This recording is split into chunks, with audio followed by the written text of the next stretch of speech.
Hi everyone, welcome to Tutorials by David again, and in this video we'll be having a quick review of the Westpac mobile app.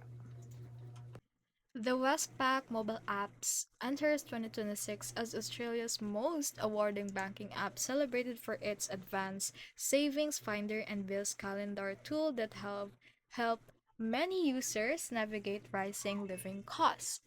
Its standout feature is the MasterCard-powered subscription manager, which allows users to review and cancel unwanted streaming services or gym membership directly within the app, a massive win for financial control. The introduction of Safe Call and Safe Block also provides industry-leading security, letting users instantly freeze accounts or verify if a caller is a real Westpac employee. However, real-world feedbacks highlight a growing digital frustration gap.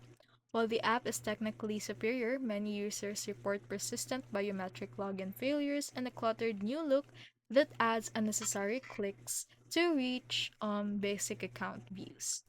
It remains a powerhouse for those who want deep data insights and top-tier security, but it can feel over-engineered for customers who just want a fast and simple way to check their balance.